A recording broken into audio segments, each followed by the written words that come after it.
Imagine a future where Europe leads the world in technological innovation, harnessing the power of deep tech like artificial intelligence, blockchain technology, biotech, or quantum physics. This vision is not just a dream, it's the mission of today's guest, David Dana, a pivotal figure in shaping Europe's tech landscape. There used to be this kind of paradigm where people say, yeah, US innovate, China copies, and Europe regulates. It's not the case anymore. If you don't take the risk, you will not get the rewards.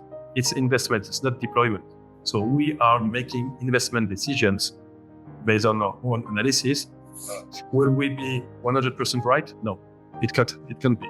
But we hope that in the vast majority of the cases, David Dana is the head of venture capital investments at the European Investment Fund, and he is at the forefront of driving Europe's technological sovereignty. With over a decade at the European Investment Fund and a deep commitment to disruptive tech, Dana has been instrumental in deploying significant investments across Europe, focusing on sectors like artificial intelligence, biotech, quantum technologies, and blockchain. This episode offers a deep dive into 5 key areas that are reshaping Europe's tech future. The first one is Europe's growing role in the global tech market, with insights into its evolving significance. The second one is the art of risk and rewards in venture capital, meaning understanding the balance in the European investment landscape. Number 3 is the revolutionary potential of quantum technologies, exploring the beginnings of a global impact. Number 4, the power of openness in tech transfer, how sharing ownership can enhance ecosystem growth. And the 5th point, the importance of strategic capital deployment. Beyond investing, it's about impactful deployment. If you're keen to understand and navigate the transformative European tech landscape, this episode is a must-watch. Subscribe, comment, and share to help continue delivering insightful content like this for free. Your support is crucial in growing this show and bringing more value to you, the audience. Watch the entire episode to grasp the full scope of David Dana's vision and the European Investment Fund's role in catapulting Europe to tech leadership on this planet. How did you get to the European Investment Fund? So I would say the first time I got to know actually what the EIF was. At that time, I was still working in France, Société Générale Group, and I attended one of this LP meeting, and I met a guy from the European Investment Fund, and it seemed a bit not weird, but I wanted to know more about what it was. So I started investigating a bit, and then I realized that it was something quite interesting. And then I moved to Luxembourg to join PwC in the corporate finance practice. And while I was there, I had in mind that my objective would be to try and join the European Investment Fund, and more specifically in the VC team, which took a bit of time, to be frank. And you know that sometimes we are not that quick. It was already the case also for hiring at the time.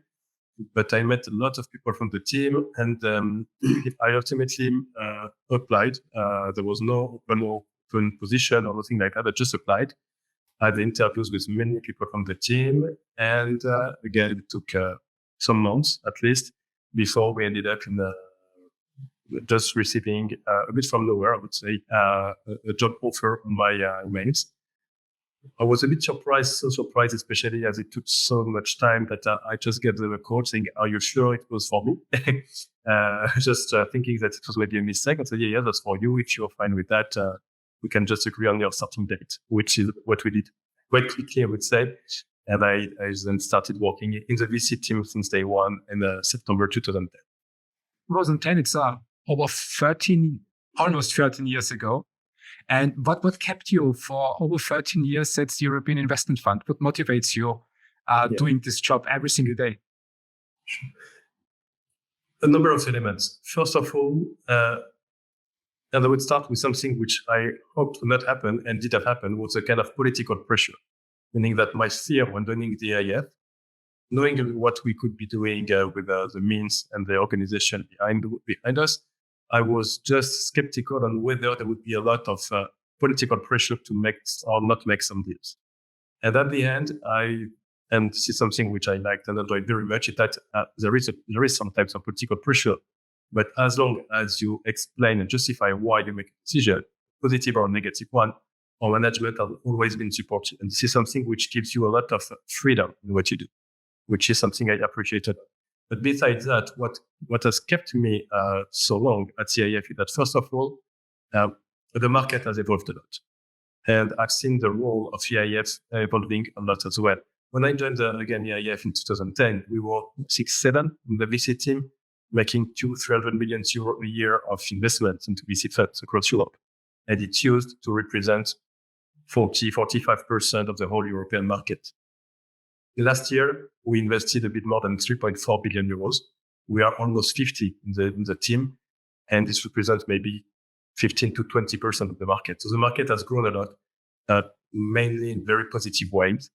We have seen a lot of successes at companies level, at startup levels, at VC fund levels, and we see also a lot of attraction from this market to non-European investors because there are lots of good opportunities, and Europe has definitely a role to play in the overall global tech market.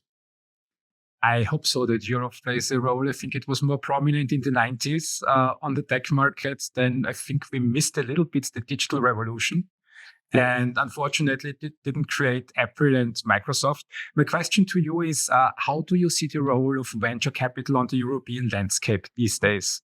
Yeah, I think it relates a lot to the EIF mission. Actually, when the EIF was created, the objective was to support, and is still the case, to support innovation and job generation within the EU.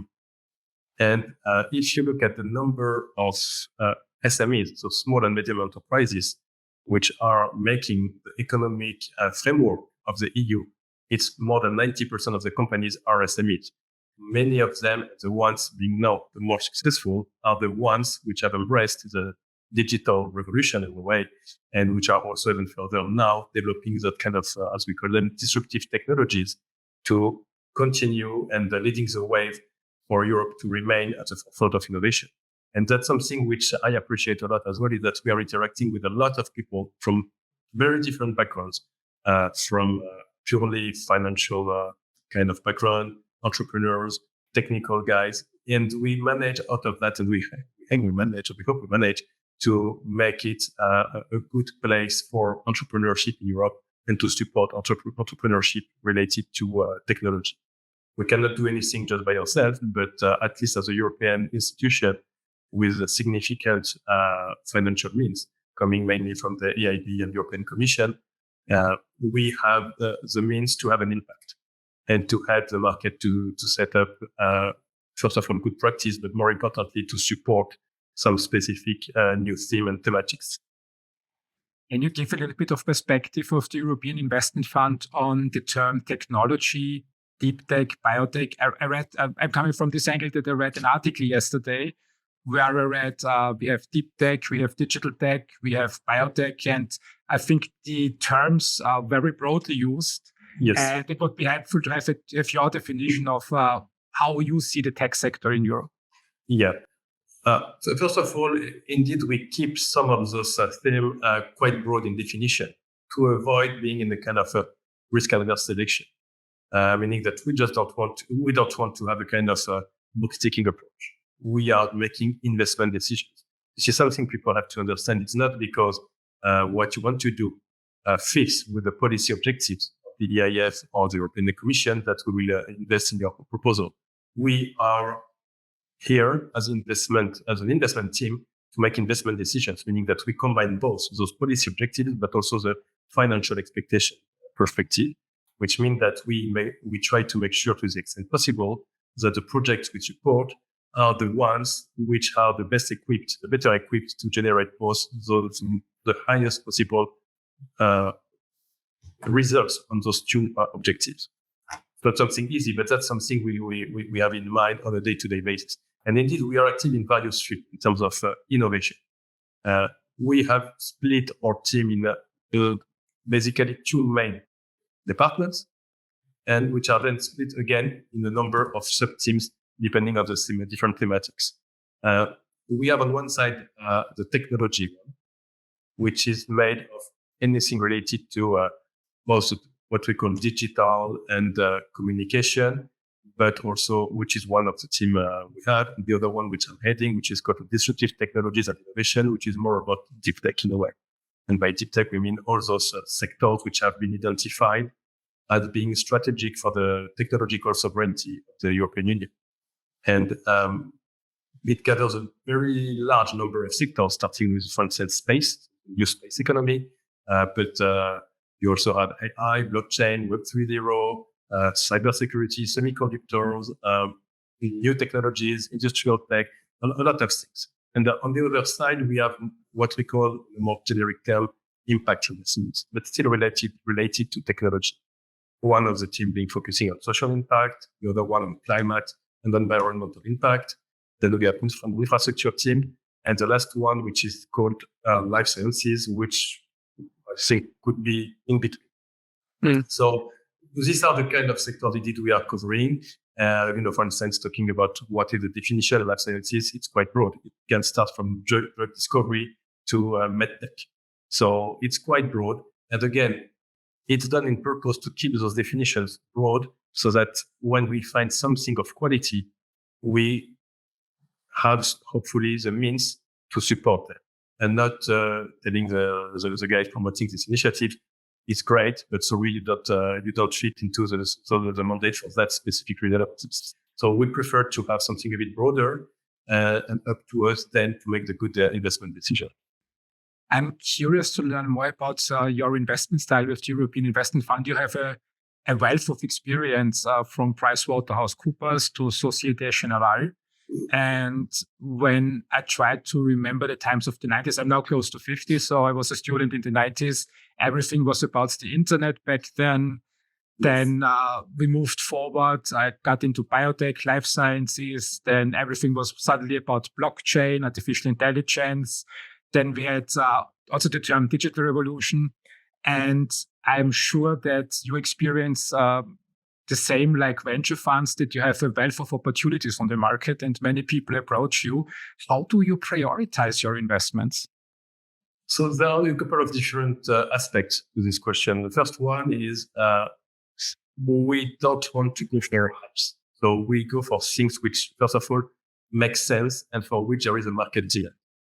If there's no market demand, either the strategy is too late or too early. So we go for where we can, again, to the extent possible, make sure that there is a market demand, opportunity to make investment, but also investments and to generate profit. Because at the end, if you can generate profit, you don't attract private investors, and it's not self-sustainable. Because at the end, I don't hope that EIF will be completely redundant, but it would be great indeed, especially for more established teams, to rely a bit less on public funding and being able to attract mainly, if not only, private investors.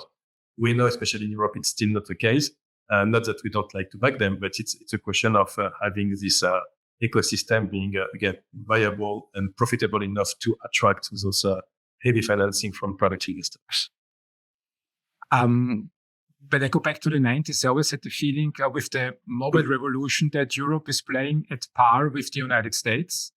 And then suddenly China evolved after 89. And I think they did a lot of things right when it comes to technology like Baidu, Alibaba, Tencent, the big companies and others.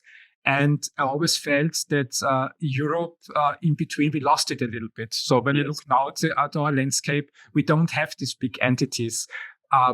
What's your opinion on that? Why did we see this evolution here in Europe? Or do I just miss some parts of the picture? No, I would say, again, It's a number of answers for to that. The first one, that until the creation of the European Union, it was very much about getting and supporting national champions, which even if it was the case for the largest European economies, France, Germany, or even the UK at the time, which was still EU, or even before EU, it was good, but definitely not enough to become a global champion. So it started with the emergence of the EU, where you had suddenly a basis of customer of several hundred of million people, meaning that from day one, you were able and allowed and capable of thinking global, because you will not be investing in the future French, Italian, or Spanish champion, but in the next global leader. And this is the thing that we are aiming at supporting.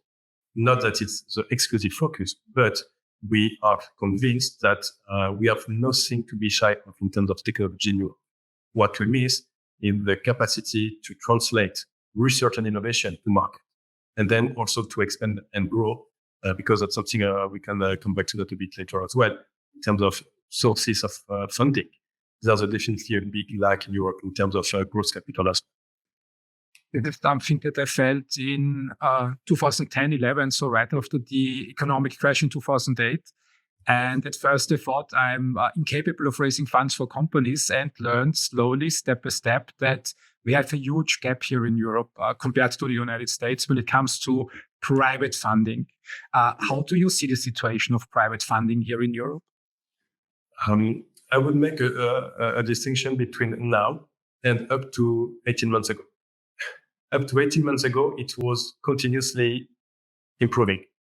We have had quite a large number of successful companies, which generated already quite a high level of profits and returns, even though many of them were still unrealized. But there was a very good sign and a trend to go north every year after year. It was just increasing.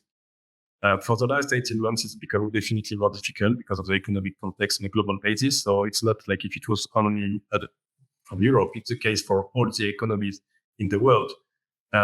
So my hope is that this situation will not last too long. At the same time, you have a lot of people saying that it's in the context of downturn in the economy that you find the best opportunities to invest as well. So maybe there was a kind of inflation before that on the prices, even though it remained far below what you had in the US or in Israel, which are the most advanced VC ecosystem in the world. But still, it had grown a lot, maybe a bit too much to some extent.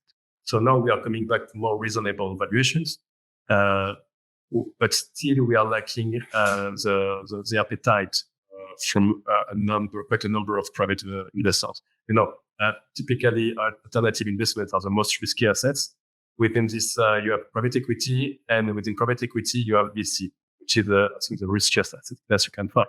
So if a big financial institution or asset manager has a line to cut, usually they start with VC, which is a pity, but this is what it is. Everyone knows that in this market. So this is very much depending on the economic cycle. And this is why also entities like EIF and other public investors are here independently of the economic cycles.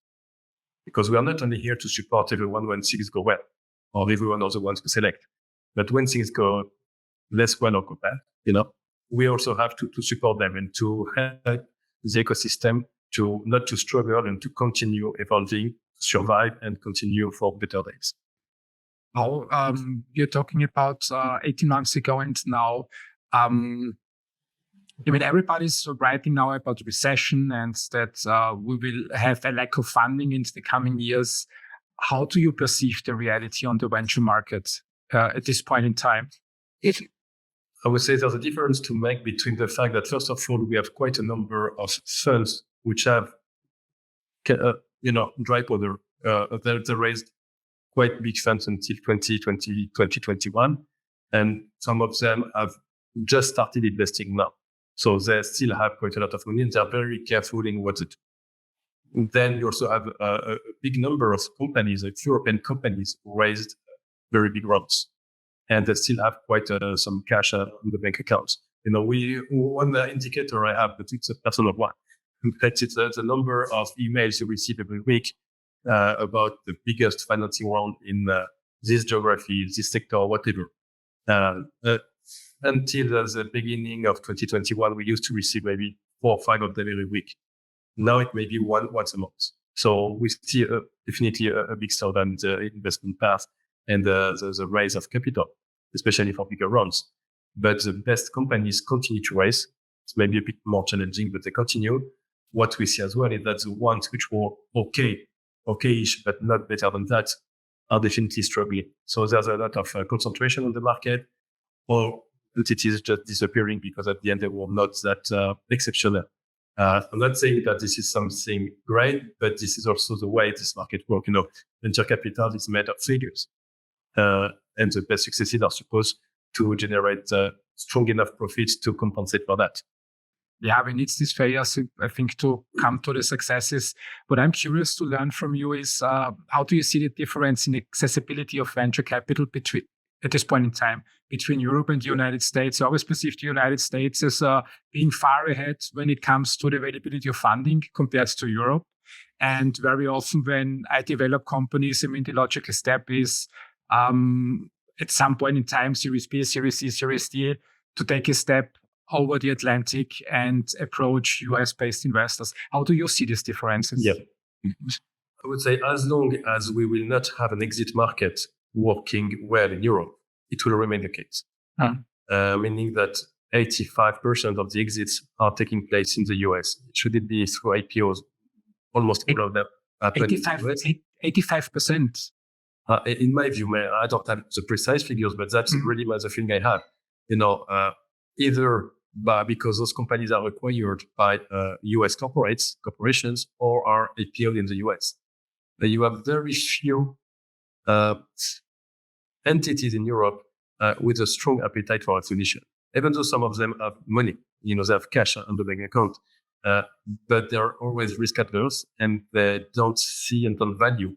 I think it's the worst thing, they don't value the potential synergies coming from that kind of acquisition of startups or bigger tech companies. And that's something that we see, definitely.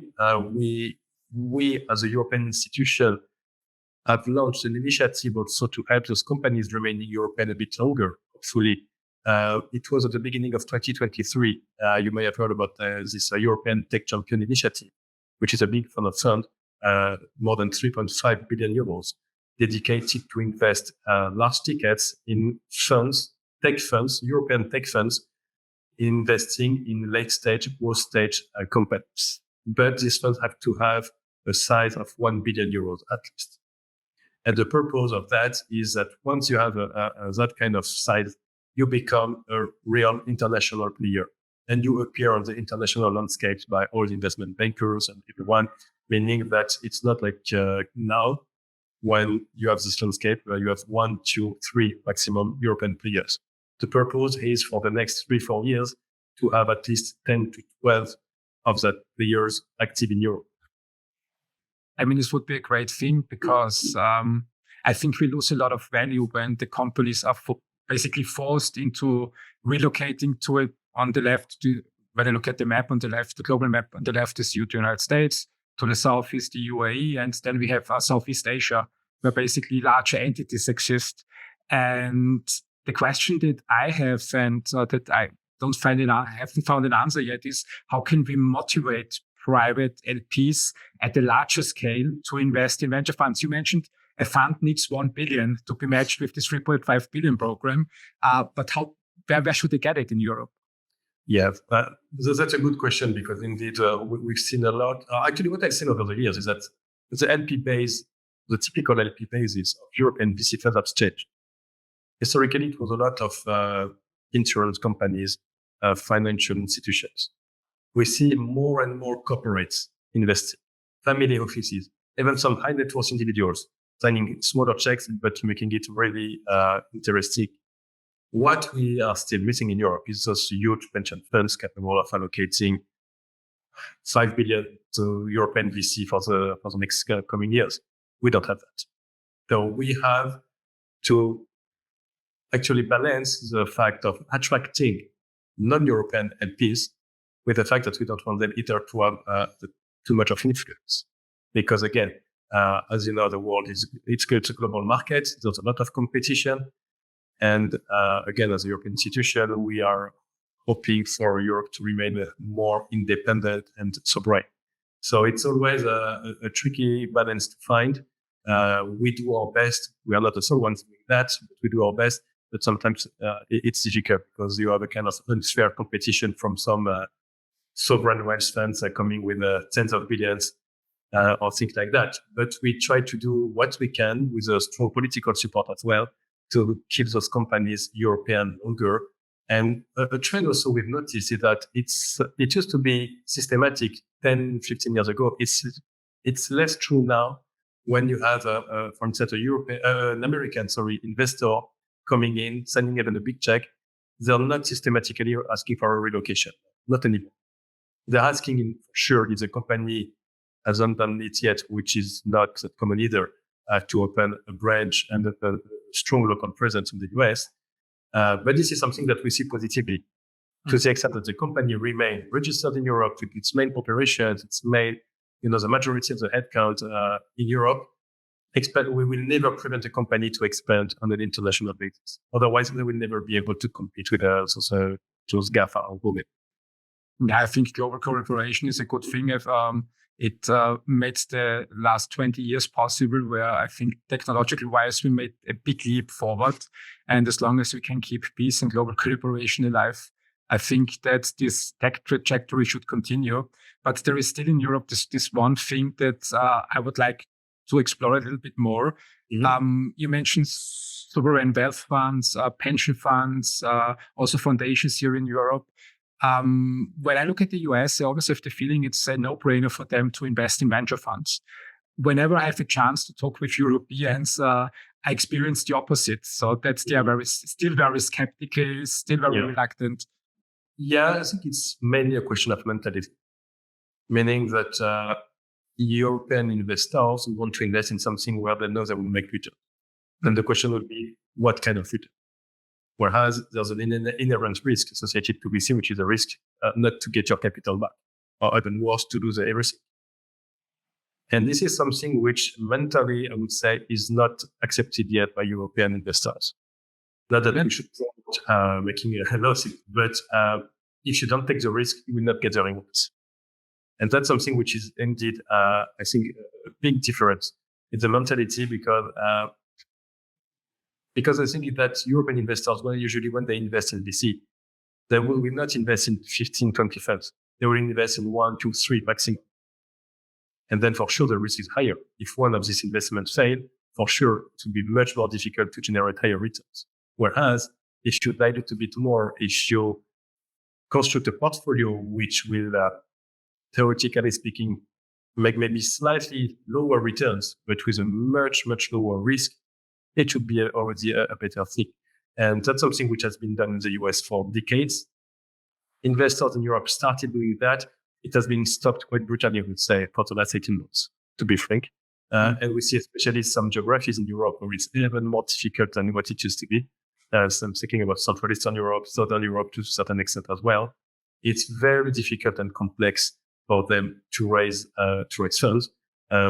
And I'm not even talking about first-time teams. I'm talking even about some more established players who have huge difficulties combining this global recession with the fact that, to a certain extent, many of them had relationships or links with Russia, which is just a no-go for everyone now. So combining those two elements, it's definitely becoming super difficult to raise money. And especially when, on top of CIF, in many countries in Europe, you have also what we call these national promotional institutions. So likes of BPI in France, KfW in Germany, GDP in Italy. So those public investment banks, investment branches, making significant efforts to support the local ecosystem by investing into national local funds, and also sometimes non-local funds, but committing to invest locally. And when you don't have that kind of support, and again, when we receive an investment proposal, we are benchmarking all the proposals against each other. So we make decisions. We are a bit in a luxury situation now of saying no to good quality proposals as well, which was maybe not the case 10, 15 years ago. Now we are in this position of saying no to things which maybe 10 years ago would have been invested by us. And we know that when we say no, some extent in those geographies where you don't have a strong local public support, it means that it will not materialize. And that's why also we take time when we make a decision, because we know also the impact it will have on the local market possibly, but more importantly, in the first stance, with the people promoting those initiatives. How is this? I mean, I heard two topics. So one is localization, local support, and the other one is by big corporation risk appetite. Let's start with the localization. Is this a good thing for deep tech? Because I always experience deep tech and technology as being a global market, and when you have local initiatives, is this helpful? No, but I would say no, but the big but I have is that as of today, still the LP bases are very much national. Putting aside the IF, it's very much national. In France, you will have mainly French investors, not only, but mainly. Germany is slightly different, where it's a bit more international, but in all the other countries across Europe, across EU, it will be mainly local investors. That's why I'm saying the fact that when you don't have a strong local support, it's even more difficult. When it comes to deep tech, for sure, we need the companies to have a global reach and global support from day one. We are quite active, notably in the space field. In space, you cannot be just local. It doesn't make sense. It will not make sense, and it will not work. We are very much supporting the emergence of new center launchers, rocket developers, because we are lacking capacity in Europe. But they need an interaction, regular and constant interaction with the other players across the world. Otherwise, it would be very difficult to know what is the last, most up-to-date technologies, developments, and to be able to compete and offer an alternative solution. And we change that in any way. It would mean a cultural shift, basically, to break open this national thinking and start thinking more in a European way to move the companies faster forward faster. Yeah, I think it's changing. And one element which made this change, unfortunately, is the war in Ukraine, where Europe realized that we had too little and too limited capacity on ourselves to offer strong support to Ukraine and to be able to adapt our answer to what happened. So there is a lot of effort put on supporting specific segments of the market, specific sectors on that front, notably, but not only, to help Europe coming back to the position where we should have always been. We would have needed to be at a position forever. We shouldn't have been changing that. There was maybe a feeling which was not adapted to the reality of the market, but no, it's changing. It's changing a lot. There's a lot of initiative. I'm sure you heard also about this NATO fund, for instance, which is mainly European. So there are initiatives and programs set up to support those markets where there's a lack of support. But again, it will take time. And as well as me, that especially when it comes to deep tech, the time frame is even longer than for a typical digital companies. Yeah, that's true. 10 to 15 years, I would say, is a minimum. And this also is sometimes hindering with the second part that you mentioned, the risk appetite of European larger entities. You don't get a return in six months or 12 months. But for those entities who can think in decades, and these are mostly all larger corporations, yes, I think there is a good return opportunity there. How can we motivate them to move faster towards the direction? I think it's coming back to the question of mindset and education. If you're talking to an investor who will be checking the valuation of its investment every 3 months, it will never work. We have to make sure that they understand that when we invest in a fund, the typical market standards, 10 years lifetime of a fund, it's a theoretical approach, meaning that in most cases, it will be extended, and even more in the context of tech investments.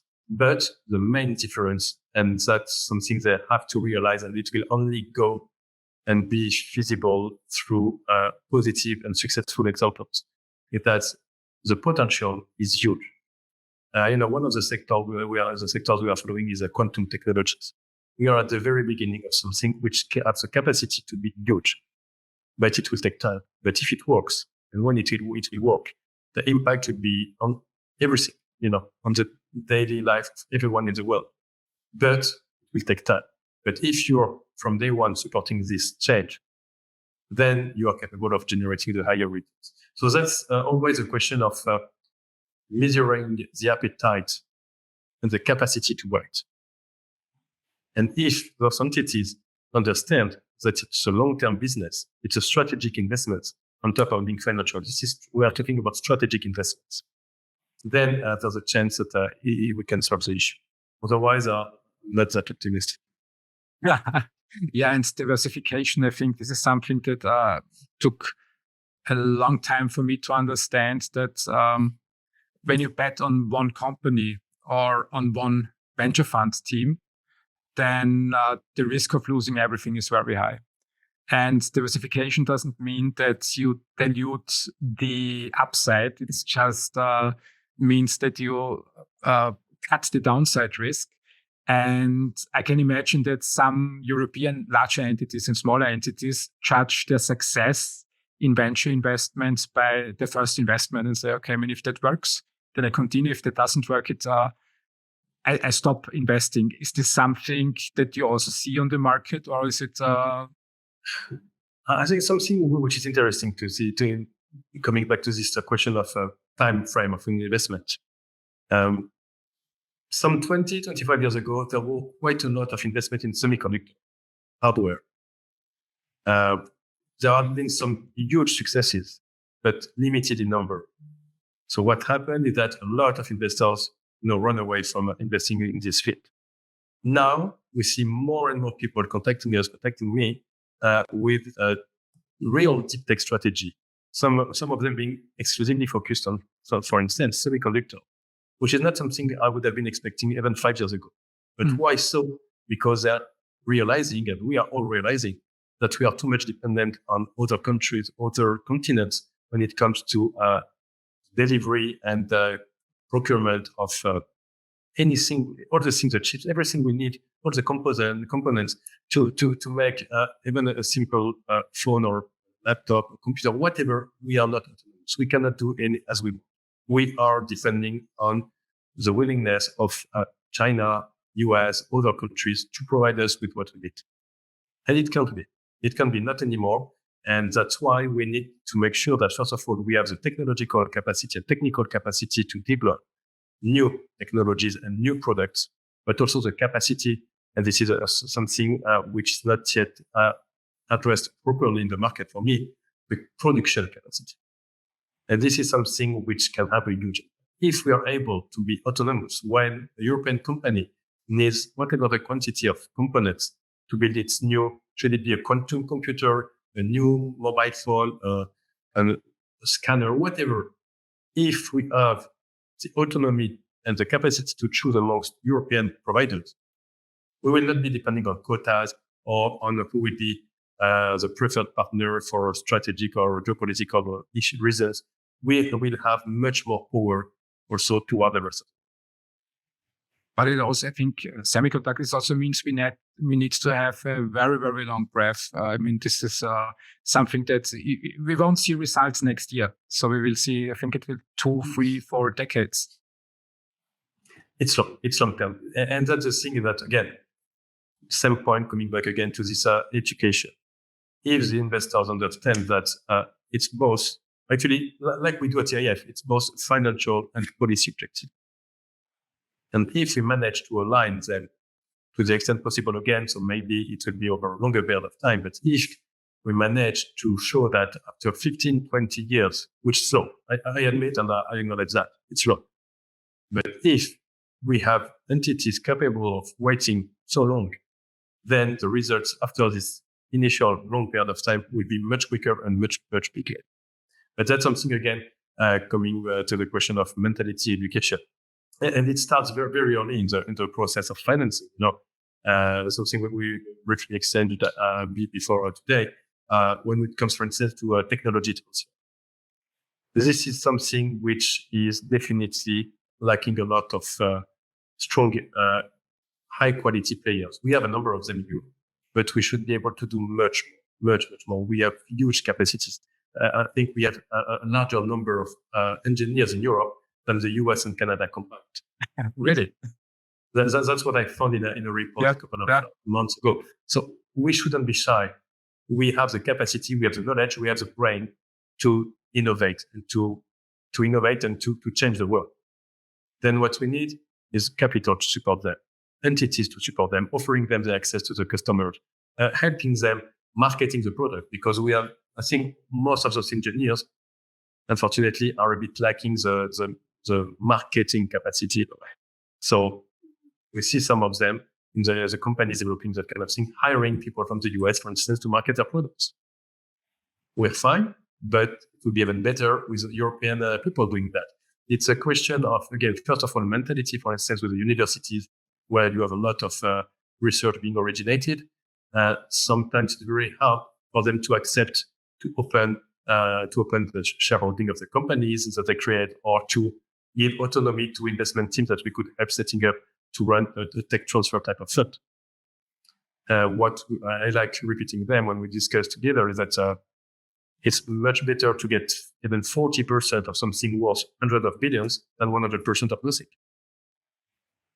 Then they start to understand, to realize that indeed they should be more open, they should adapt. It's not because it has been developed internally that it belongs to them only. They have to open it to the market. But this is something taking time.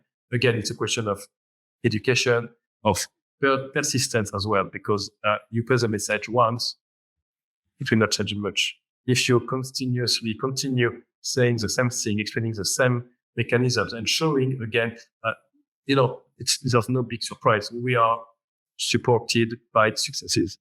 This is how we can promote the market and the European market. Successes show that it's feasible.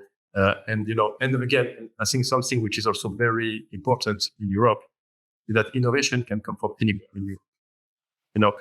One of the latest, biggest successes is UiPath's company. It's originated in Romania. I think most people know the company in the US, know where it's listed.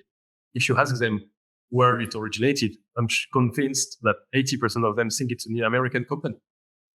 Whereas it originated out of Romania. One is sitting here. So the UiPath, I read Alkvan's Cathie Wood's reports and saw the description of the company and thought, okay, it's a US-based company. And it came as a surprise now that it comes from Romania. This is, I think, a very interesting dynamic, because I reside in Austria, I sit here in Vienna. Many Romanian people are in Vienna, and Romania is not far away from Austria. Yep. And the first information I got from the company was via the United States. How is that? Why is that? From day one, this company had a huge advantage and USP. And what they did was maybe adapted quicker by US customers than European ones. Now it's a global company, so there's no question of where are the basic customers. So very quickly they had to move to the US. And this is something that we would have, again, we do not prevent that. We don't want to forbid that at all. Definitely not. But we would have loved to see this company remaining European longer. Or hopefully until the IPO, and ideally an IPO in the European market. But it would not have worked. Whereas now, this company was extremely successful, made a huge IPO, and is still quite well valued. We had notably through three funds which were seed investors in this company. So they made a lot of profits, which is great, and we are always saying to the GPs, we are happy if you become rich. It will mean that the companies are successful and will attract attention to the European capacity to source that kind of successes. Right. The capital flows back into the European ecosystem anyway. So when people make money, it's basically a good thing as long as they reinvest the capital. Yes, and something that people sometimes are struggling to see is that those companies, even though it has relocated from, I think, in the US, still there's a lot of employees in Europe. And they're getting salaries.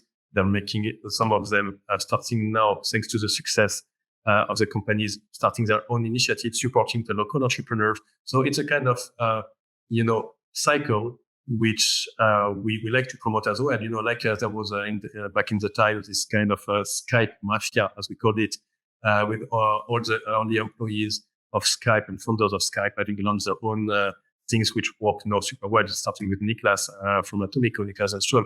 So this is the kind of things we can promote. Now we are starting having that kind of successes, which hopefully will help attracting further capital back to the ecosystem, and it will be giving back to the ecosystem.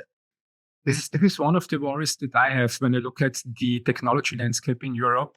I think what works really well here in Europe is the early stage funding, especially the research-oriented funding with Horizon programs, the European framework programs. I think they have a history of over 3 decades and have fostered world-class innovation, as you mentioned already.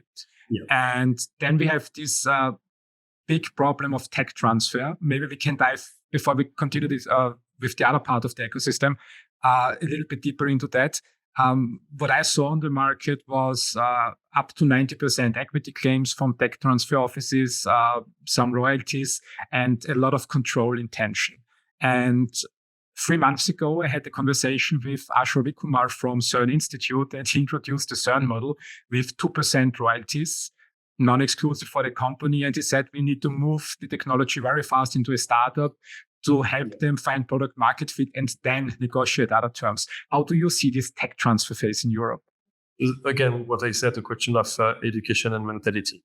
Indeed, for the time being, there's a big sentiment that when we develop something internally, it belongs to you.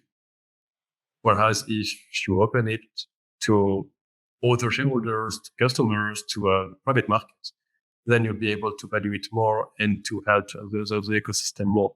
And that's also something that the European Commission, for instance, realized. I'm sure you are familiar also with the EIC, this European Innovation Council, which has been set up a number of years ago, with the EIC Accelerator, which is an entity providing equity investments into very seed and early stage deep tech companies, direct investments, contrary to EIF, where we invest funds. They do direct investment. There have been some organizational issues at the beginning which have delayed the disbursement, but now it works well. And you have a lot of companies getting some strong support, starting with a couple of 1,200 euros, but up to 15, 20 million. So it can be quite massive and be a life changer for the companies. So there's a lot of willingness to help and to support. Then again, public institutions cannot do everything. And that's why I'm asking for this support from private investors. We would definitely need it. Otherwise, it will not be something good either for the market to rely exclusively on public funding. Otherwise, we end up in a very interesting economic system when the public sector invests everything and the private sector doesn't invest. I think this works well up to early stage investing, up to Series A here in Europe. And then my concern is that when companies relocate or when they need investors from the United States or somewhere else in the world, very often the entities in the regions where the investors reside grow faster than here in Europe. So how can we make sure that then capital also flows back to Europe so that we can evolve our ecosystem further? Mm-hmm. So one element, as I said, is that the fact that quite the number of the headcounts remain in Europe. And usually it's more the technical part which remain in Europe more than the marketing one, meaning that these are very capable people who have been there since day one, usually, because without them, there would not be a product or a company. So they get quite decent return out of it. And a lot of them are very much keen on, giving back to the community. And for that, they are doing investments like they were business angels, but also a number of them are setting up their own VC funds. And this is something we see more and more. People who have been successful, even not as entrepreneurs, but as early employers of the, I would say, not yet numerous, but few has European successful companies. And this is something which is definitely changing the whole thing. Because if you have people with a technical capacity and some financial means to help, you will have a new population of companies that will be much, much stronger. And then from there, the ones that will emerge will be even stronger and have higher chances to become global leader. So it's a kind of cycle, You need people who have gone through the full cycle to come back to the very beginning. I think entrepreneurs usually do that. And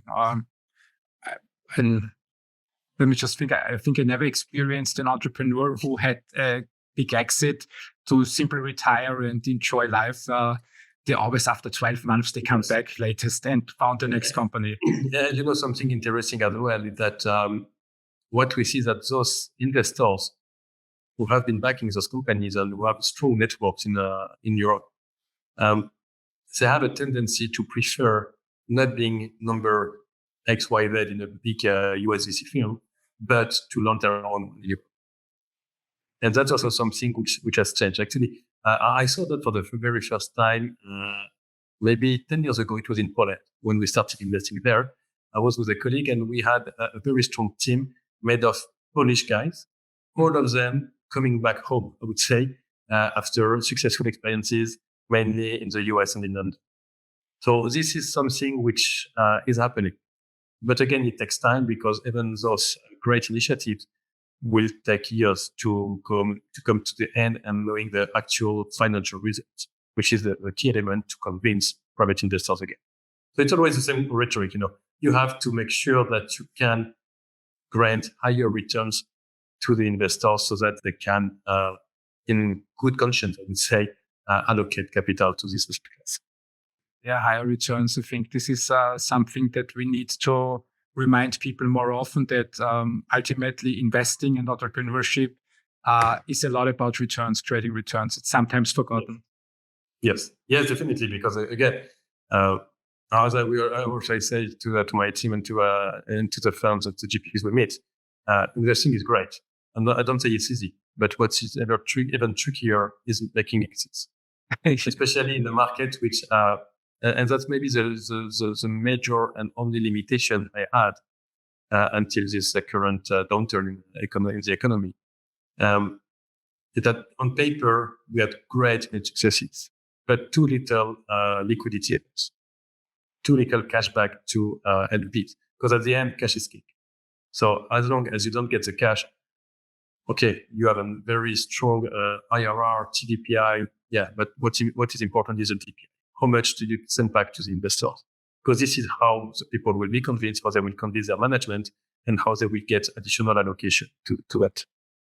But I think it's a red line that I see in startups, in scale-ups, and also in venture funds, that whenever I tackle the topic of how do you create returns, people often sometimes look at me and say, why? What do you mean? I say, that is the purpose of the company. You need to create return at the end of the day, and returns that are higher than 10 to 20% per year. How do you do that? It's very difficult because I think sometimes it's a question of alignment of interest. And what you need to make sure when you start investing in a company, especially if you invest as a VC fund alongside other ones, make sure that you align on the objective in terms of time, in terms of financial objective as well. Because if you don't, sometimes for one of the investors, when there's an offer on the table, it will be great, but the other ones, it will be too low. And then what do? You're stuck. Whereas if you align, it doesn't mean that you have to do everything all together, agreeing on everything. Otherwise, and because I believe in the discussion and contradictory views to improve.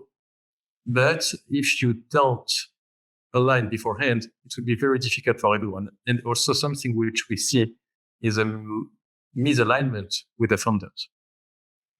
This you have to be very clear on. They have to be clear on what they expect, and you have to be very clear on what you can offer. So that's something which is tricky. This is so important. This is so important that you mentioned that. This alignment of interests, I think this is essential for any company success. As I said, I mean, when one fund invests and says, we need our money back in 2 years, the next one in 5 years, and the founder thinks he's building a company that lasts like Apple, you have a misalignment. When people don't address this misalignment before they invest, it's a whole mess after that. But it's exactly the same for us as an LP. When we invest in a fund, okay, we may I hope we do, we like the strategy, we like the team, but we also have to get an alignment of interest. Otherwise, it won't work. You have to make sure that the people are rightly incentivized, that they will be living in a sufficiently good manner to not to have a kind of day-to-day financial pressure on their life, but to become rich if they make huge returns for the funds, meaning for the investors, meaning for the private investors. Because this is how it works. This is a business model of VC. How do you manage that with your entity? How do you create this alignment of interests? What is your secret sauce? There are a number of elements that we look at. The first one is about the terms and conditions, meaning what is the management fee scheme for the fund. We always have a cap on the fees to make sure that over the lifetime of the fund, there's not more than a certain percentage which will be used for management fees. And that's why during our due diligence, which are known to be quite extensive, we go into the detail, for instance, detailed review of the budget of the management company. We want to know what are the expected costs, depending on the fund size, depending on the management fee scheme, to make sure that the people, again, are not under stress on a day-to-day basis, but do not become rich by management fees. This we don't want. But for sure, we are very much happy for them to become rich through carried interest. So we have to make sure that the hurdle is reasonable, but at the same time that they have skin in the game, meaning that they put money as part of what we call the team or GP committee. And this one is sometimes more difficult because we know that it might be a difficult point for some of the people, especially when you have younger people who have not yet had the occasion and opportunity to make to create some wealth, or when there's someone in the team with much bigger means than the other ones. So we always try to find the right level of team commitment together with a fair split within the team. And because for us, the most important as well is that they work as a team. We have specific clauses for key executives, in the funds, sometimes individual ones, sometimes collective ones. Similarly to VCs, when we invest in a fund, we invest in a team. I don't say that we don't care about the rest, but the most important part for me is the team. If the people are good at what they do, if they're capable of providing added value to the company, added value that is quantifiable and that will make the difference. If they have a capacity because they have a strong experience, expertise, networks, whatever the reason, to access the best deals falling into their investment strategy. All those elements are very important for us. And that's why a big part of our due diligence is to referencing the people we may be working with. And so that's something I already said in a couple of occasions, but usually we ask for a list of people that we can call. And that's precisely the people we don't call. When just assume that a new fund team, a first-time team comes together and says, okay, we want to create a venture fund and approaches you.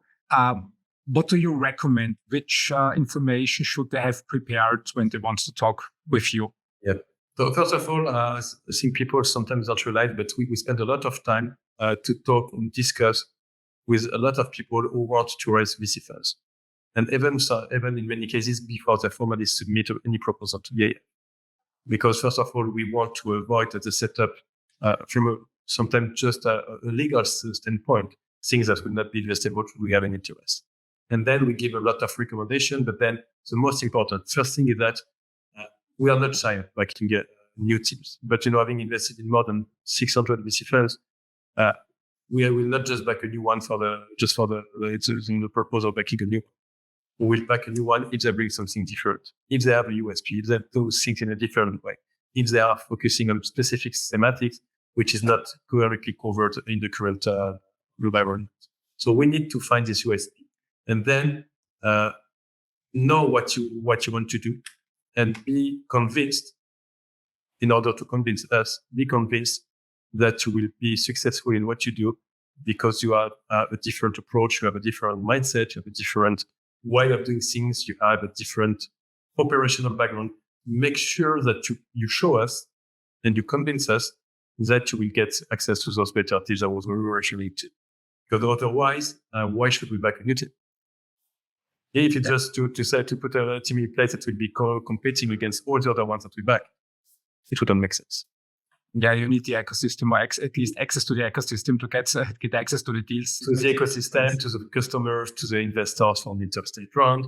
You need to be, to some extent as well, capable of challenging the entrepreneurs from a purely tech standpoint.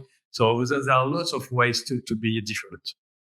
Make sure that you find one which is really in your DNA, not something artificial. And don't try, the most important thing I would say is don't try to change what you want to do to us, but rather convince us that what you do is worth getting some EIFs. I would like to explore this term USP a little bit deeper. You mentioned semiconductors before, and I happened to have bought shares in NVIDIA 2013, so it's a way back. And back then, the difficult thing was that really nobody wanted to touch semiconductors. Nobody wanted to touch chip industry. And every time when I brought up this topic, I got a hard pushback, and people looked at me puzzled and said, I mean, you cannot make any money with chips. It's a commodity. Nobody will buy that. And I think the hard thing also today is to have this contrarian approach, especially for new VC teams, for new fund teams, to be willing to operate in an area where nobody's looking at, because there is the opportunity. Yes. How do you handle this? I mean, semiconductors now, I know in artificial intelligence, it's hyped, it's sexy, it's attractive. And when people invest and buy now, I see the downturn in 2 to 3 years latest, and they will burn a lot of capital. How do you handle these contrarian and hype approaches? And in regards to USP when funds approach you? I would say USP is a generic term, but you have different categories of USP. Mm-hmm. The thematic approach is one, but it's not the sole one. For sure, we are currently backing some fully specialized semiconductor funds, but we are also backing some more, I would say, generalist deep tech players with some specific focus on should it be space, semiconductor, AI, whatever. And we are also backing a number of purely generalist players, which for a reason or the other have a strong appetite for one or the other of these deep tech sectors. Should it be because one of the partners has a strong background in one of them, or a specific network, whatever. What is really important is that you show and you convince us how you would make feature. But I insist on that because, again, being a European institution, many people say, okay, but we are perfectly in line with your objectives. You just have to invest. It's not how it works. It's investment. It's not deployment. So we are making investment decisions based on our own analysis. Will we be 100% right? No, it can't be. But we hope that in the vast majority of the cases, we will be not too far from being right. So we hope that the capacity and skill set we've built internally over the last 25, 30 years to select, assess, and select and support teams, should it be first-line teams or more established teams, we will use it in the interest of the market, in the interest of Europe, and again, for the best. Let's talk a little bit about the AIF structure. I think in Europe, especially the early stage companies and investors are a little bit spoiled by grants. And I can imagine that some people like me, when they approach you, think first that AIF is nothing different than a grant organization. You spread the money in the European landscape and hope something returns, but you don't demand returns. What's the structure? Maybe we emphasize this a little bit. What's the structure of the AIF when it comes to returns? You are an investment fund. Did I understand it right? Indeed. Maybe just before answering that, one point is that I still recall when in the first years when I was at TIF, some people saying, yeah, but TIF backs all the players. It's far from being true, I can tell you. But why some people have this feeling? Because in many cases, when we say no, the fund doesn't materialize. So it means that nobody in the market will even know that there was an opportunity. So this is one element to keep in mind. Then in terms of returns, we always have other rates in the funds we back. Should it be a kind of multiple other rate or IR type of other rate? We systematically have one. There's no exception. This is a market standard and the requirement for us. So there's no question of that. So first of all, there's a need to generate returns. Otherwise, you won't get access to carried interest. This is a very important point. And then again, being a public investor doesn't mean that we are not regarding and looking at the financial returns. For instance, when we have backed a fund manager over 1 or 2 generations, failure happens. So it's not because you don't do great returns with one fund that we will not back you anymore. But when it becomes a systematic thing over 2-3 generation funds, definitely we will not back the successor one. We always give a chance, but especially now that it's more and more competitive. And as I was saying, we have the luxury of saying no to good quality proposals. So if we have a doubt, if we think that it's not by design, but more by luck that a manager has been successful, or if there's a breach in some commitments the GPs took in terms of geographical allocation or whatever, we will stop supporting this manager. That's it. And I think that's the main driving element for the GPs we work with, is that we don't punish them if they make a mistake. But if we stop backing them, I think the signaling effect is strong enough to be kind of equivalent. And you mentioned that you backed a few hundred teams since the AIF exists. Is it possible to walk the audience through one success story that exemplifies how you start interacting with a fund until you close the deal, and how you follow up until the fund divests? Yeah, I would say, without giving name, but just in principle, how we work. So should we be already in contact with the team or not before they formally apply? So they apply to AIF, meaning that they send an investment proposal. For that, and contrary to what some people may think, we don't need a fully detailed PPL. We need a kind of 20-25 slide document, PDF type of document, a PowerPoint type of document. We just need the main elements to be there, which are the investment strategy, then the team. By team, I mean their operational background, educational background, but also investment track record. Then we need also elements on the market opportunity in terms of pipeline, activity in this field, but also exits. So to make sure that, again, investing is nice, exiting is even better. And the last one is again about what we call, in a generic way, fund parameters, which is made of both kind of theoretical fund model and the terms and conditions. So once we have all those elements together with the governance and the legal setup, we start the investment analysis. So usually, depending on the specific strategy of the fund, it's allocated to someone in my team or in another team within the IS. Then from there, should count on 4 to 6 weeks of including interaction with the people in charge within the team to discuss and to have a preliminary recommendation that will be discussed within one of our team meetings. Then at that time, if the conclusion is negative, the manager will be formally informed via a letter, but we always ask and push our team members to set up what we call a kind of update call, where we explain why we said no. The purpose is to hope that next time those attention points will be mitigated enough to potentially reopen the eligibility for us. Second step, if we say yes, then there's what we call the second screening meeting, which takes place in our offices in Luxembourg, with a kind of 2-3 hours meeting when we go through the main aspect of the proposals, including the potential attention points that may have been identified, trying to already find ways to get rid of. After that, again, the outcome is discussed during one of these team meetings.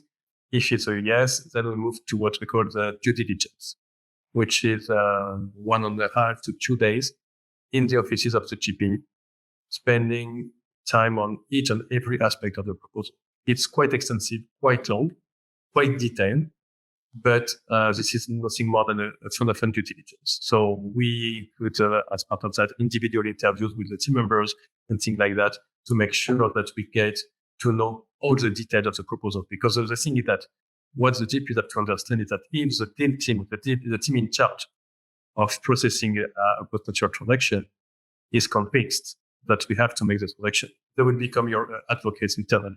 Because we also have to interact with internal departments, such as risk management, legal department, compliance, KYC, but also with external entities, ELB, European Commission. So we are the ones, if we are convinced we have to make a deal, that will be defending the case, I would say, towards all the other stakeholders in the investment process.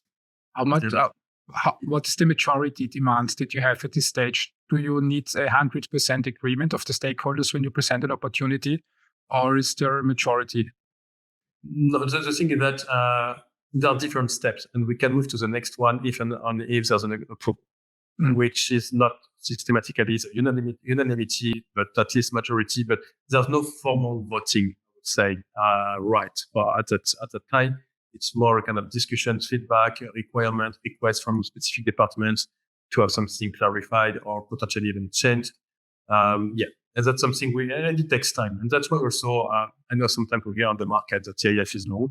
We are not fast, for sure, but we do what we can. We do as well as we can, keeping in mind with the fact that the 3 steps I mentioned, first analysis, second screening, meeting, due diligence, are the steps which are visible for the outside world.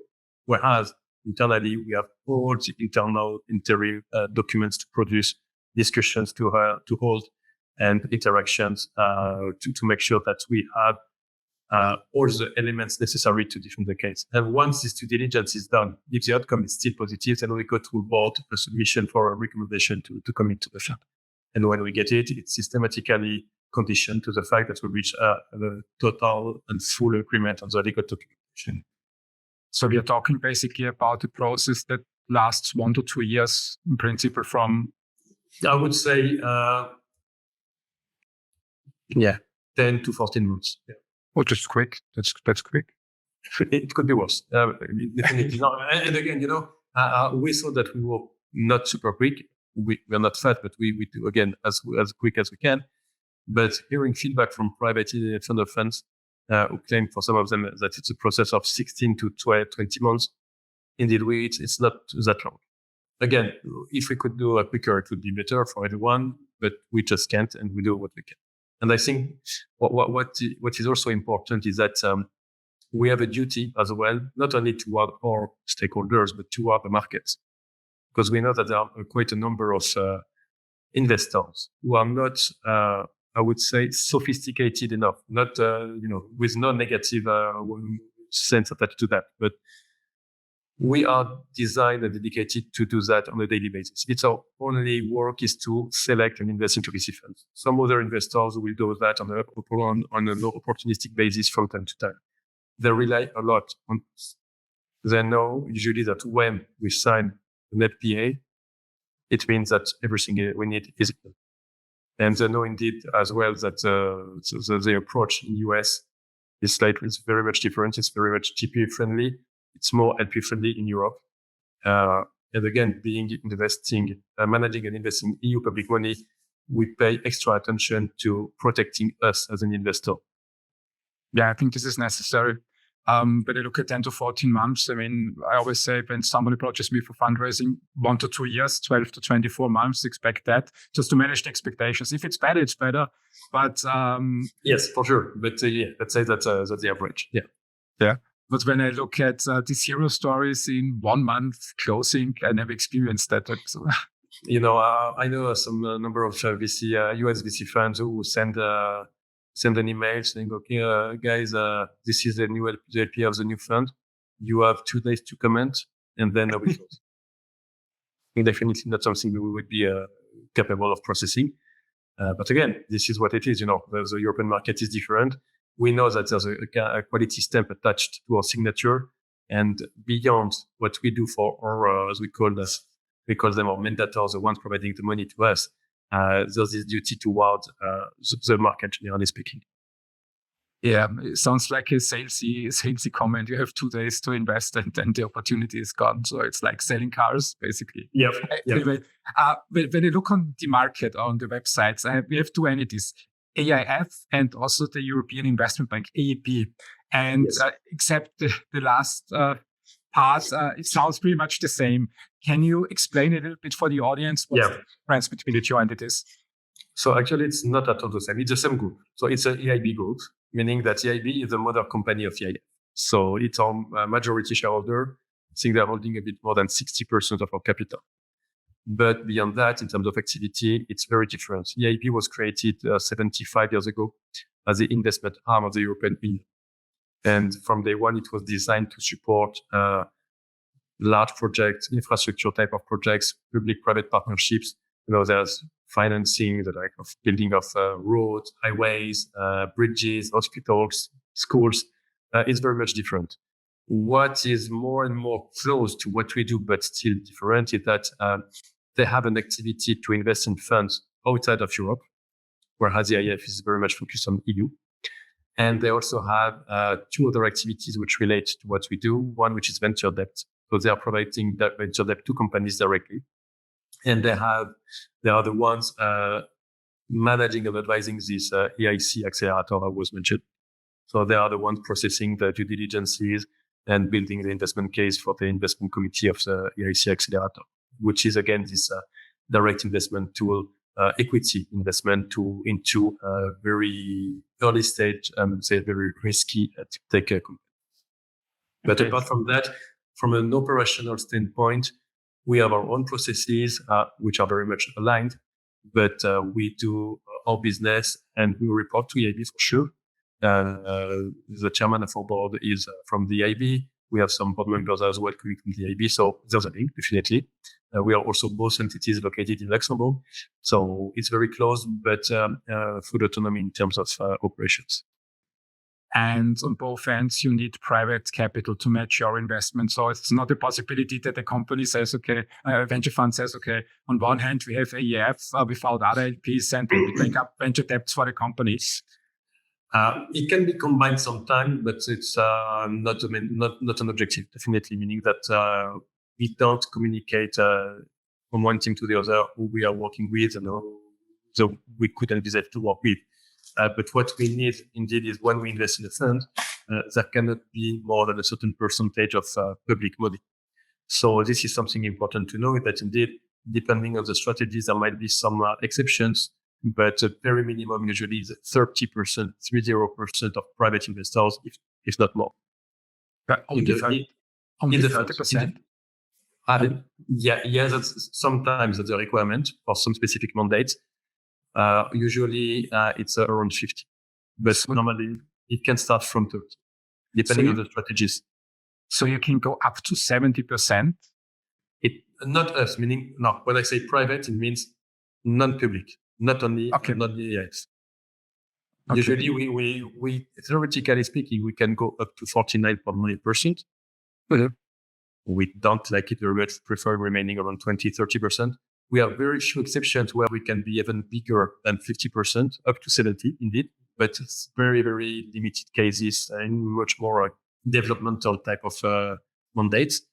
But for the mainstream activity, investing into VC fund, we have a strong preference to remain around 20-35%. So your ideal case would be when a venture team has already 80% committed private capital and you fill out.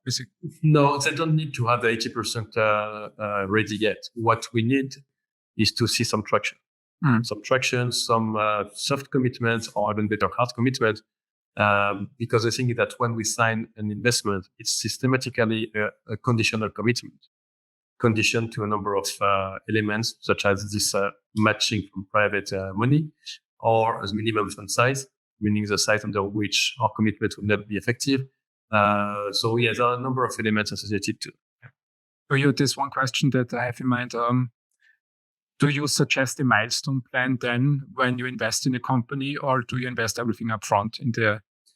No, we always send a commitment which will be called over time. So there's no milestone, but there are some specific templates to be filled by the GP when they ask for new money to be sent over, to make sure that it's compliant with, first of all, with the mandate, but also with the NPA and with the general regulation.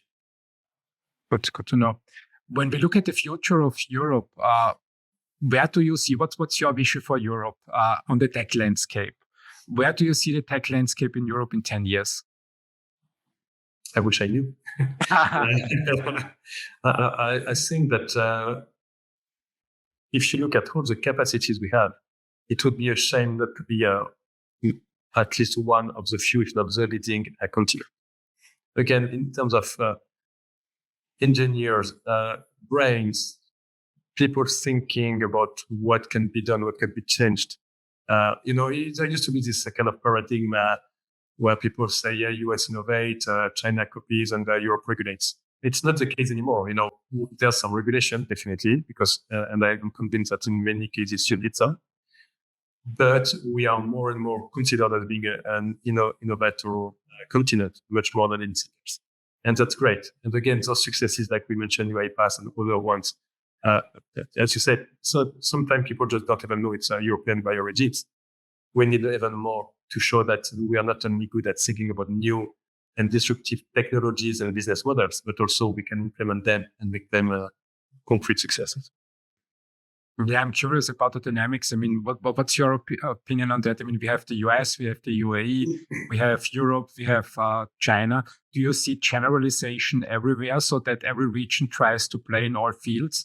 Or do you think we are going more towards specialization, that we say US specializes on one area, like continuing the digital revolution, Europe goes in on, for example, climate tech, and China? How do you see this evolving? I hope not. I hope there will not be a specialization per continent, basically. We have the capabilities to be much bigger than that and to develop much more broader companies than being focused on kind of silo approach. This will not be a good thing. Otherwise, we would still be dependent on the others for specific areas. Climate tech definitely is a big thing now in Europe. And it's growing a lot, and we have a very strong focus on that. And also talking about deep tech again, a lot of deep tech strategies are very much climate tech ones at the end. I'm sure that we are not yet the leading ones, but we have everything to become. But we need to make sure, again, that not only there is a political willingness and political financial support, but also private money. Again, maybe it will look like if I'm insisting too much on that, but it really makes a difference. When you think at taking again quantum technologies as an example, you know that China and US have developed huge plans with very big financial means to support those developments. Europe is still lagging behind. We have very good companies, this French Pascal, where the co-founder Alain Aspect got a Nobel Prize. It means that, it's not like we are doing things badly, but we need to make sure that we promote this, market this, and we are not shy because we are French, Italian, German, or whatever, not to be able to compete against the rest of the world. And being a more united EU will be even better.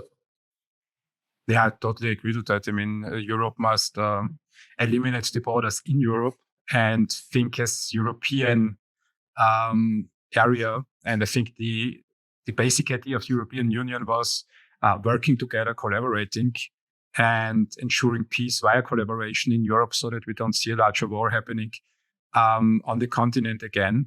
And the thing that I think is missing in the next 10 years is still this private capital element, as you said. So we need much, much more companies and foundations, pension funds from Europe investing in Europe. Yes.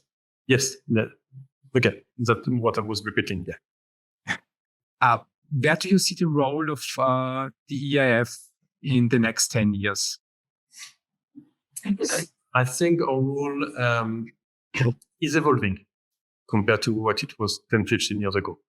10, 15 years ago, it was about putting again the European VC market on the map, helping the players raising bigger funds.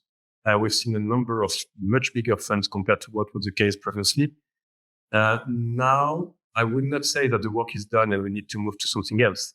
But we, together with other investors, notably the public ones again, we have helped a lot in that. And we will continue. But we will also pay more and more attention to more specialized strategies. Because this is a set of history and the evolution as well. Should it be about, again, climate tech, again, space, semiconductor, AI, things where, again, Europe is well positioned, has skills, but lacks specialized investors. Not that we only need specialized investors. And this is something also important to keep in mind. And I have a concrete example coming to my mind about a space company, which was initially financed by only specialized space tech funds, but which decided and managed to attract generalist players to lead the new roles. Why is that? Because not only they bring another perspective, but also they show that it can be attractive for private investors, meaning that there are not only policy objectives, but also financial perspective and financial returns that can be expected. And I think it's really important and well done by the entrepreneur, because it shows that those investors, whatever they want, they will not be happy to lose money. So they have to make sure that something works. They made their due diligence, their analysis, and they understood the potential. And I think it would also help in Europe when we accept that individuals can also have or own a lot of capital to invest when they are visionary characters like Elon Musk, for example, Jeff Bezos. I think this attitude is not so ingrained in the European DNA. No, definitely. But again, talking again to finish answering your question about EIF role, our role will be to foster the market for some specific sectors. Because first of all, this is why we are here. And also on top of that, we have dedicated mandates to do so. So we need to make sure now that we find and support the ones which are the better equipped. Yeah, you mentioned space. I mean, it would be fun if your activities help Europe to be the first on Mars and not Elon Musk. So it would be just a fun idea. You bring a wealth of experience to the table, and you have a very deep insight into the European landscape and worked with a lot of venture funds, and on the one side, on the other side with big corporations, and then with politicians in Europe. When it comes to decision making, it's something that young entrepreneurs especially struggle very often, or young investors struggle very often. Could you share a story from your experience that helps people to approach decisions?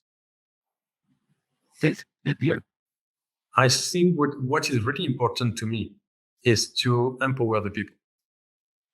Meaning that as a manager, so I have a team of 10 investment professionals. As a manager, I don't apply any kind of management way or rules that I would not like to be subject to. And starting from there, I give people autonomy. I trust them. I'm not micromanaging. I support them. We have also everything in place within the EIF to support our new joiners to understand what we do, how we do it, which is because, investing into a VC fund is something, but doing this at EIF is something else. So you have to know how to do it. I try to give responsibility to the people by trusting them. And, when we have our team meeting, when we discuss the proposals, if we have to change the recommendation, it's fine. It doesn't have to be seen as a kind of failure or mistake made by the person in charge. And my role is indeed based on the experience I gained within the EIF, but not only myself, but with the other people who are more senior, to give guidance and sometimes spotting things that you only see because you have already faced some issues, the people from other contexts or whatever. So it's very much about giving them the capacity to make the decision. But if the decision they make is not the best one, they just reconsider. Maybe it will be changed, maybe not. How do you handle that within your team? I mean, when you give people autonomy. Nobody's born perfect, and everybody goes through a learning process, which means people will have their successes, but also will make mistakes and experience failure. How do you handle that as a leader in your team? Something which is very important to me, that especially since COVID, where many people started to telework a lot. I'm teleworking today, so is to be present in the office first of all, but also, and more importantly, I would say, to have regular calls, update calls with each and every individual in the team. Meaning that usually we go through the workload and any other topic, but again, I try to be reactive on other ways that just is a regular fixed meeting. By emails, calls, WhatsApp, SMS, Signal, Teams, whatever, to answer any question. If anyone has any struggling because they just don't know how to process something, I always try to be reactive to help them, because I know that if at my level I'm not reactive and I don't help them getting an answer and processing the topics they have to address, then it will just slow down the whole thing. And yes, that's something I try to do. I hope I managed to do it not in a good way or not too bad. But yes, that's really my thinking, is that I'm not looking, especially for people who will be arriving at 8 in the office until 10 in the evening. To be frank, I just don't care. And I tell everyone on my team that I trust them as a starting point. If we have been hiring them at EIF, it means that we are all at a management level convinced that this is a good addition to the team.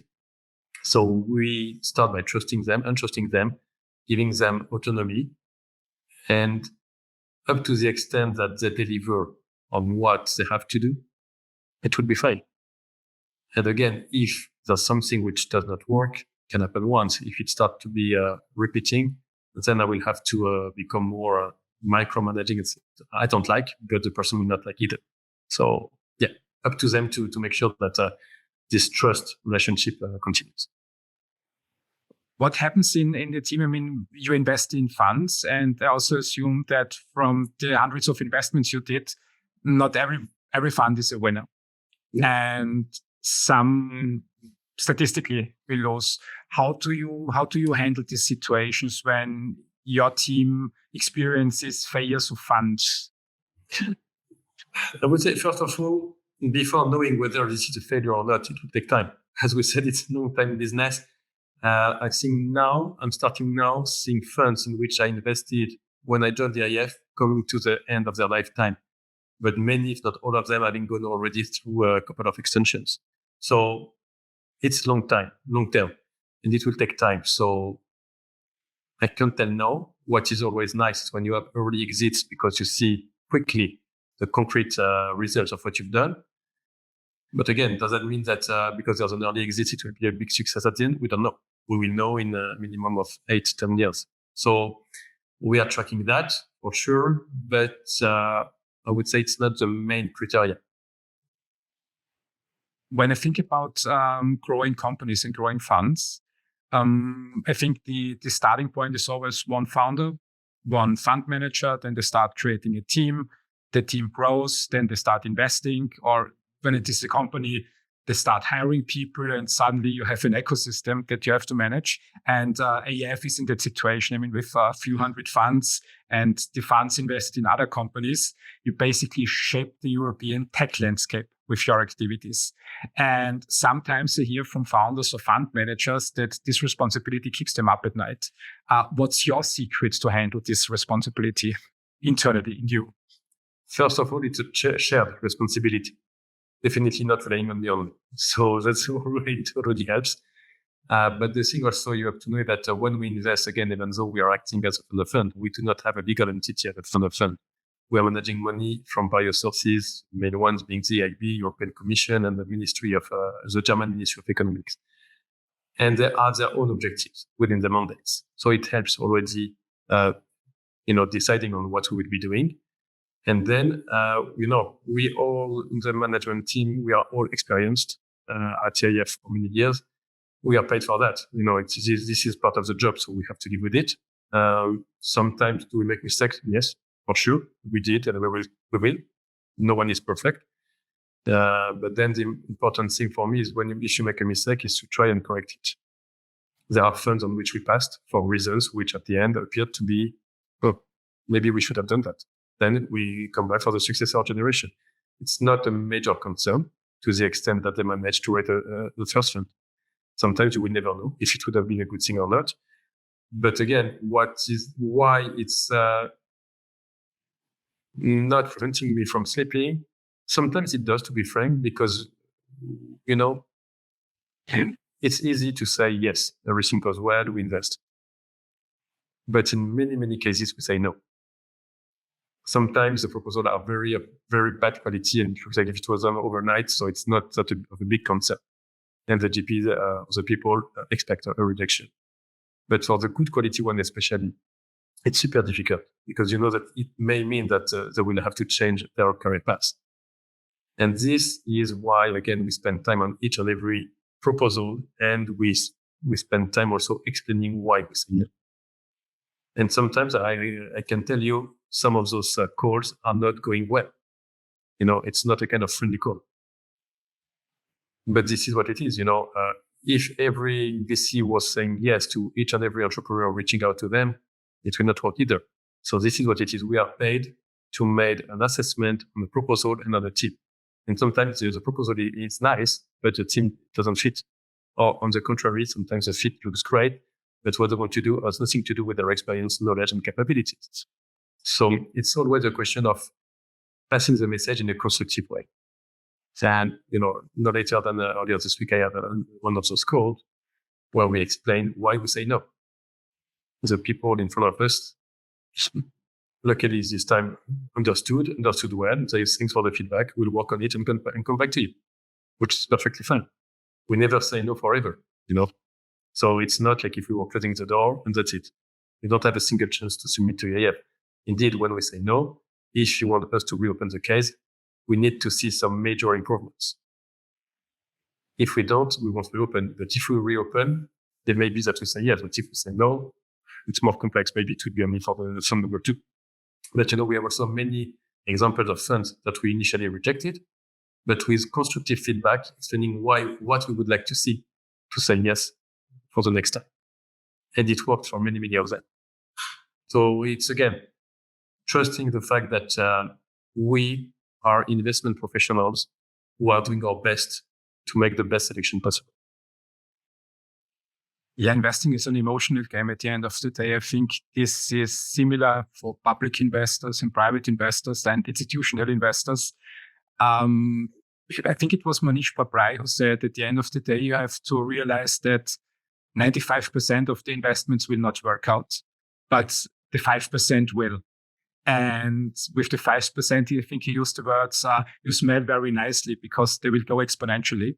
Mm-hmm. And the 95% didn't matter. And this is a balance between, in my opinion, between optimism and critical thinking. How do you balance that in your team in the decision-making process, that you on one hand are critical to opportunities, but on the other hand, you still stay optimistic? Because you can also say 95% won't work out, we don't invest anymore. Yeah. No, I would say 98% of failures will seem still a bit too high. But by design that in VC, you will have fewer successes, but big enough to compensate for the remaining portfolio. That's the way it works, or it should work. Does it work systematically? No. We have some funds where you have a systematic 2-3x return on each and every line. It happens. But in most cases, indeed, it's 1 or 2 companies out of the portfolio of 10, 15 that is definitely driving the performance. Yeah, let's hope that we will see more winners also here in Europe that bring back capital into the ecosystem and help keep growing the ecosystem. When we look at the situation here in Europe, and you would have the possibility to talk to a historical figure about the future of tech in Europe, who would this historical figure be and why? Oh, good question. Who would it be? Historical figure. Maybe Albert Einstein. I would have to tell him that starting with his equation, there's a lot that we will be capable of doing from Europe, and that we shouldn't be shy and just expect that the others will help, but just be brave enough to take the initiative to do things that have not been done yet. And then hopefully it will turn out to be at least partly successful, but will be already a big achievement. That's great. That's great. When you could recommend a book or a podcast to the audience, which one would it be? Yeah. I read this book, The Startup Nation, about Israel and why it has been so successful in terms of venture capital, and also why Israeli behave the way to behave, meaning that they do not hesitate to challenge their management, their executives and whoever. And it enlightened a lot my vision and understanding of what are the drivers behind innovation and technology, especially in a hostile environment. Israel at the beginning was a land of details. There was nothing. And they are still surrounded by countries who, at least not like them, is not want to get rid of. So they had no choice. When there's no choice, I read in the lectures this morning following the terrible events that occurred in Israel. A quote from Golda Meir, which was his prime minister at the time of Yom Kippur War. And she said to I think it was Joe Biden, I read, who was visiting as a senator Israel at that time. She said, "Don't worry, we have a secret weapon." Then what was that? We have no choice. We have to win because we have nowhere else to go. So when you have no choice, you have to do things which have an impact and which will help the future. And I think also that's a mindset is that you can fail, but don't hesitate to try. And if you fail, try again. If you fail, you will learn what you did wrong and don't do it again the next time. So you always have to build on what you've learned, what you've done to see how to do things better. You can always improve whatever you do. And I think that's if you can improve on a daily basis, it's already quite nice. That's true. That's true. Israel is, I think, in my opinion, a huge success story when it comes to the startup and scale-up landscape. And it's amazing what the people in the country achieved. When you compare it to Europe, I think Austria has a similar size. But when you look at the availability of capital and development of the companies, I think Israel still stands out in comparison. No, definitely. And I think it also relates to the fact that a lot of innovation in Israel originates in the army, which is also a very good basis to start new initiatives with the big startups or for VC funds. If you know how many people working together met each other at the army, they were in the same unit or working together, it creates bonds that go beyond anything you can build in a friendly environment, school, university, wherever. And this is something which drives them and makes it so successful indeed. I heard this a couple of times. I also had other Israeli entrepreneurs on my podcast, and they mentioned the same thing. And one said that basically the army forms full teams. He said that many teams that met at the army, trained there, worked together, then founded companies. And since they already knew it themselves quite well, they knew how to work together, they knew the strengths and weaknesses, and could start faster on the path to success with their companies than teams that came together the first time. How do you see that? Definitely, and that's why I said it's creating bonds that you will hardly find anywhere else. And that's, again, it's something which makes it so successful, is that, again, they have no choice, and they start with potentially military applications, but very quickly, from there, they take the technology and apply it to other industries, other sectors. And, look at the Waze or Wix or whatever other type of successes, it originated there, and then they managed to make it more global commercial successes. Yeah. And also, I think this is coming back again one more time to this mindset topic. Not that you only need to be in a hostile environment to develop, but unfortunately, when you have no choice, you just have to do something. And every single day, so executing, standing.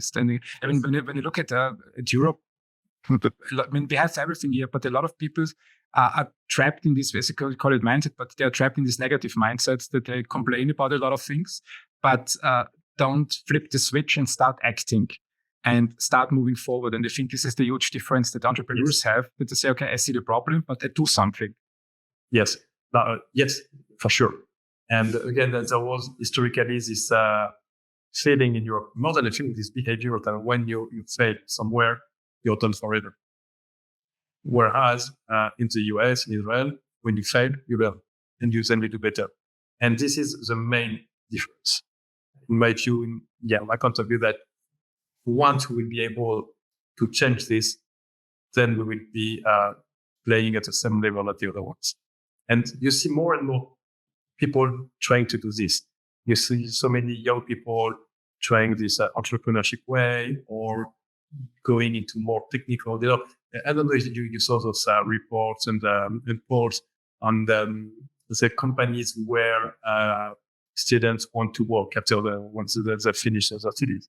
It's not anymore in those big companies where you can stay for basically your lifetime if you want. They want to go either to learn their own business or to join a very dynamic, smaller entity. It shows that, it's not anymore the case where you will have maybe 2 or 3 companies over your whole career. You will have maybe 5, 10. I'm not a good example for that, but as long as I like what I do and I think I can have an impact, whatever side of this impact, I continue doing what I like. I will be 13 years at the EIF, you stand out the career. When people tap into the startup world and start working with early stage ideas, they probably have 13 companies in a year. So, I mean, a lot of ideas won't work out and people have to be flexible. What you mentioned about mistakes, I mean, I remember my school days here in Austria as basically being punished for making mistakes. And when you look at a startup company, you need to accept that you will make a lot of mistakes because you don't know, and it doesn't matter as long as you fix them. How is the school system in Israel in that respect? How do you train the kids when it comes to making mistakes? Yeah. I think the approach is very different from instance compared to what we have in France. So I'm French originally. I grew up in France, and I still recall some friends who were struggling with some math or French lessons. Very quickly, they were kind of singled out and with very negative comments and not pushed or offered other options. In Israel, it might be a bit different. I don't know enough to give you more details, but I have some family there with kids. At least when the kid is excelling at something, he is identified and pushed forward, meaning that they give him the opportunity to develop further, which is something, I'm living in Luxembourg when my kids are going to an English school. And this is something I like very much. That's when the kids are really doing good in some specific topics, they are given the opportunity to go ahead and beyond that and to do further. And that's something which is very important for the self-confidence of the kids, for their capacity to think that they can do more than what they are asked to do. And if you don't have this mindset that you can do more,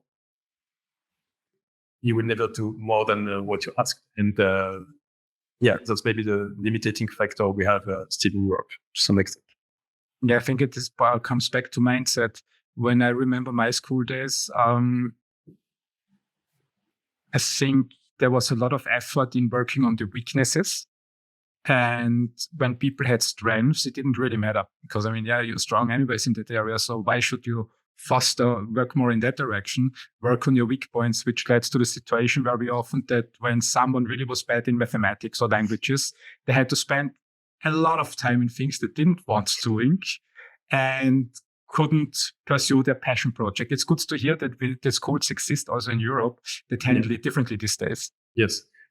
Again, it's everything is the same in life. Should it be at school, at work, or anywhere? If you like what you do, you can do a better job. It's as simple as that. This is probably the most important lesson for entrepreneurs and investors. They really should like what they do, because venture funds, when you back a venture fund, they are in for at least 10-year game, and it's not over in 6 months. No, definitely not. If you change your mind after 6 months, it would be a bit more difficult. Yeah. Hi, David. I'm through with my questions. Do we have? Is there any question open that you would like me to ask? No, but maybe just a message to Pat that EIF might be perceived as being a bit of a complex organization from the outside, but don't hesitate to reach out to us. If you have an interesting project, if you are a new GP with a strategy which makes sense, where you can show that you will be doing a good job, let's discuss. It may not result in a commitment or in a financial support, but at least, I strongly believe that the more people you know, the better things you can do. And if you don't do, if you know someone who it's not to make a kind of VC fund investment, you can think about other things. We are always helping also the funds we support when they're asking if we know people in one or the other field, because they either need to hire new people. So it's an ecosystem which is very much interpersonal. So we all need to make sure that there's a strong support and we help each other. And again, EIF, we have the capacity to do meaningful and structuring things. Just give us a chance to let us know what you do if you're not already in contact with us. David, what's the best way to reach out to you and the EIF? I would say if you don't already have a direct contact with the EIF, usually we are quite a number who are quite active on social networks, so easily reachable. If not, you can very much also contact a kind of generic address, email address from the EIF. But always better indeed if you have a direct contact. So don't hesitate to reach out through LinkedIn, Twitter, or X, or whatever.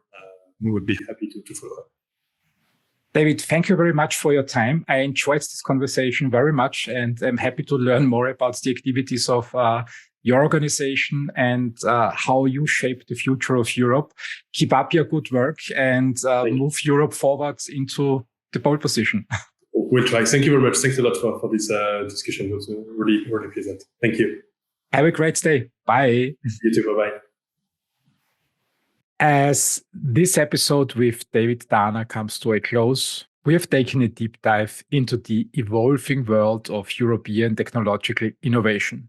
From exploring the potential of quantum technologies to understanding the strategic deployment of capital, David has shed light on Europe's path to tech sovereignty. His vision is clear.